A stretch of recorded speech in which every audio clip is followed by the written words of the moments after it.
பிரபஞ்ச அழகி யூடியூப் சேனலுக்கு உங்களை அன்புடன் வரவேற்கிறேன். பிரபஞ்சத்திற்கு நன்றி. அனைவருக்கும் ஹாப்பி நியூ இயர். இன்றைக்கும் ஒரு முக்கியமான பதிவு தான். என்ன அப்படின்னா, இப்போ எல்லோரும் நல்ல வேலைக்கு போவாங்க, நல்லா சம்பாதிப்பாங்க. ஆனால் கையில் பணம் தங்கவே மாட்டேங்குது அப்படின்னு நிறைய பேர் நினைக்கிறீங்க. ஆனால் உழைப்பும் வேணும். அதுக்கு சில ட்ரிக்ஸ் எல்லாம் இருக்குது. அது எனக்கு தெரிஞ்சதை உங்களோட பகிர்ந்துக்க ஆசைப்பட்றேன். இப்போது உலக பணக்காரங்களில் ஒரு சிலர் ஒரு 5 பேர் இருந்தாங்கன்னா அதில் 2 பேர் சேட்டாக இருப்பாங்க, வட மாநிலத்தவர். உங்களுக்கெல்லாம் தெரியும். இப்போ சென்னை போன்ற நகரங்களில் அவங்க அடகு கடை வச்சுருக்காங்க. பெரிய பெரிய தொழிலெல்லாம் அவங்க தான் பண்ணுறாங்க. ஜவுளித்துறையில் அவங்க தான் முன்னணியில் இருக்கிறாங்க. நகைக்கடை அவங்க தான் வச்சுருக்காங்க. அதுவும் இல்லாமல் எலக்ட்ரானிக் குட்ஸ் எல்லாம் கூட ஹோல்சேலாக அவங்க வச்சு நடத்துகிறாங்க. நிறைய துறைகளில் அவங்க முன்னணியில் இருப்பாங்க. ஆனால் அவங்க யார்கிட்டையுமே வேலை செய்ய மாட்டாங்க. அவங்களே ஒரு முதலாளியாக இருப்பாங்க. ஆனால் மக்களிடம் எளிமையாக பழகுவாங்க. அது உங்கள் எல்லாருக்குமே தெரியும். அவங்கக்கிட்ட பழகி பார்த்தவங்களுக்கு தெரியும். சரி, அவங்க என்னென்ன ட்ரிக்ஸ் எல்லாம் ஃபாலோ பண்ணுறாங்கன்றதை பார்க்கலாம். அவங்க என்ன பண்ணுவாங்க அப்படின்னா, முதல்ல பெரியவங்களை மதிக்க கற்றுப்பாங்க. நீங்கள் பார்த்துருப்பீங்க, அவங்க வந்தாங்க நம்ம வீடுகளுக்கே அவங்க வந்தாங்கன்னா கூட, நம்ம வீட்டில் வயசானவங்க இருந்தாங்கன்னா உடனே அவங்க காலை தொட்டு வணங்குவாங்க. ஆனால் நம்ம ஆளுங்கள்லாம் இப்போ கொஞ்சம் கொஞ்சமாக அந்த பழக்கத்துலேருந்து வெளியில் வந்துட்டாங்க. அதுவும் இல்லாமல் அவங்க கூட்டு குடும்பமாக இருப்பாங்க. அண்ணன் தம்பி அப்படின்னு சொல்லிட்டு எல்லாரும் ஒரே இடத்துல இருப்பாங்க. ஒரு கடையோ இல்லை ஒரு தொழில் ஸ்தாபனமோ நடத்துனாங்க அப்படின்னா அவங்க அப்பாவை கூட வச்சுப்பாங்க. முதல்ல அவர் முதலாளியாக இருப்பார், அதுக்கப்புறம் பிள்ளை, அதுக்கப்புறம் பிள்ளை, அப்படி தான் அவங்க வருவாங்க. அப்படி அதுவும் அவங்க வெற்றிக்கு மெயினான காரணமாக இருக்கலாம்.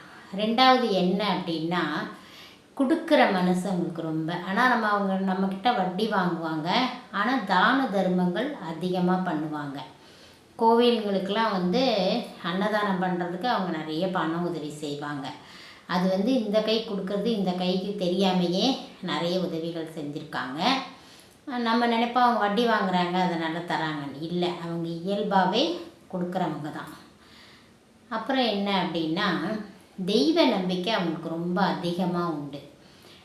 தொழில் ஸ்தாபனங்களாக இருந்தாலும் சரி, இல்லை கடையாக இருந்தாலும் சரி, அவங்க முதல்ல உள்ளே வந்த உடனே சுவாமியை போய் தான் முதல்ல வணங்குவாங்க. வணங்கிட்டு தான் அடுத்து அவங்க தொழிலுக்குள்ளே அந்த கல்லாலேயே உட்காருவாங்க. நான் நிறைய இடங்களில் அதை நோட் பண்ணி பார்த்துருக்கேன். அதுவும் இல்லாமல் அந்த வீட்டு பெண்கள் என்ன பண்ணுவாங்க அப்படின்னா, நெத்தி வகுட்டில் நல்ல குங்குமம் வச்சுருப்பாங்க. அதுவே பார்க்கறதுக்கு ஒரு லக்ஷ்மிகரமாக இருக்கும். நிறைய வளையல் போட்டிருப்பாங்க. நீங்கள் பாருங்கள், இந்த சேட்டம்மாவெல்லாம் பார்த்தீங்கன்னா கையில் நிறைய வளையல் போட்டிருப்பாங்க. அதுவும் இல்லாமல் நல்லா டார்க் கலர் ட்ரெஸ்ஸாக தான் போட்டிருப்பாங்க. அவங்க ராஜராஜேஸ்வரியை ரொம்ப வணங்குறவங்க.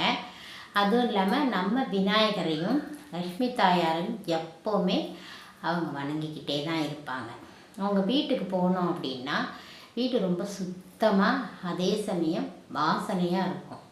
அவங்க என்ன பண்ணுவாங்கன்னா, அந்த செண்டு அதெல்லாம் யூஸ் பண்ணாமல் அத்தர், ஜவ்வாது அந்த மாதிரி இயற்கையாக வர்ற வாசனை பொருட்கள்லாம் அவங்க ரொம்ப யூஸ் பண்ணுவாங்க. அப்புறம் ஏலக்காய்க்கு ஒரு தனி சிறப்பு உண்டுங்க. லக்ஷ்மி கரத்தை நம்மளுக்கு ஈர்த்து கொடுக்குற தன்மை ஏலக்காய்க்கு உண்டு. அவங்க பாருங்கள், எப்போ பார்த்தாலும் ஸ்வீட்டு சாப்பிட்டுக்கிட்டே இருப்பாங்க. நம்ம அவங்க வீட்டுக்கு போனாலும் ஸ்வீட் கொடுப்பாங்க. அவங்க கல்யாணங்கள்லாம் அதிகமாக ஸ்வீட்டு தான் இடம்பெற்றிருக்கும். அந்த ஸ்வீட்டு குபேரனை ரொம்ப நம்மளுக்கு வரவழைச்சி கொடுக்கும். லக்ஷ்மி தாயாரை ஈர்க்கும். பணத்தை ஈர்க்கிறதுக்கு அதுவும் ஒரு காரணம். ரெண்டாவது நம்ம ஸ்வீட் சாப்பிட்டோன்னா என்ன ஆகிடும், நம்ம மைண்டு ரிலாக்ஸ் ஆகிடும். அப்போவே நம்ம பாசிட்டிவாக ஃபீல் பண்ண ஆரம்பிச்சிருவோம். அதுவும் ஒரு காரணமாக இருக்கலாம். அதே சமயம் அவங்க ஊறுகாய் நிறைய யூஸ் பண்ணுவாங்களாம். அது குபேரருக்கு ரொம்ப பிடிக்கும் அப்படின்னு சொல்கிறாங்க. நீங்களே என்ன பண்ணலாம் அப்படின்னா, சின்ன சின்ன பாட்டில்களில் நீங்கள் ஊறுகாய் வாங்கி வச்சுக்கோங்க. நெல்லிக்காய் லக்ஷ்மி தாயாருக்கு ரொம்ப பிடிக்கும் அப்படின்றாங்க. அதுவும் நீங்கள் ஃபாலோ பண்ணலாம். ஏன்னா சின்ன சின்ன உழைப்பு மெயின் தான், உழைக்கவும் செய்யணும். அதே சமயம் நம்மளுக்கு அதிர்ஷ்டம் இந்த சின்ன சின்ன விஷயங்களை ஃபாலோ பண்ணுறது மூலமாகவும் நம்மளுக்கு கிடைக்கும். இப்போ நம்ம பணம்லாம் எண்ணும்போது என்ன பண்ணுவோம் அப்படின்னா, பணத்தை அப்படியே டக் டக் டக் டக்குன்னு வெளிப்பக்கமாக நம்மளாம் எண்ணுவோம். ஆனால் அவங்க என்ன பண்ணுவாங்கன்னா, உள்பக்கமாக பணத்தை எண்ணுவாங்க. அவங்கள நோக்கி அந்த பணம் வர்ற மாதிரி தான் அவங்க வந்து பணத்தை எண்ணுவாங்க. அதுவும் இல்லாமல் அவங்க பிஸ்னஸ் முடிஞ்சு நைட்டு வீட்டுக்கு போனாங்க அப்படின்னா பூஜை அறையில் தான் அந்த பணத்தை வைப்பாங்களாம். வச்சுட்டு சாப்பிட்டெல்லாம் முடிஞ்சிட்டு சவகாசமாக இருந்து அந்த பணத்தை பூஜை அறையில் உட்காந்து தான் எண்ணுவாங்களாம். ஏன்னா அதுக்கு அவங்க அவ்வளோ இம்பார்ட்டன்ட் கொடுக்குறாங்க. நம்ம என்ன பண்ணுவோம், அப்படிலாம் பண்ண மாட்டோம். எந்த இடத்துலனாலும் பணத்தை வச்சு எண்ணுவோம். அதெல்லாம் வந்து நம்மளோட இதுங்க. இதுவும் நீங்கள் ஃபாலோ பண்ணி பாருங்கள். அப்புறம் வந்து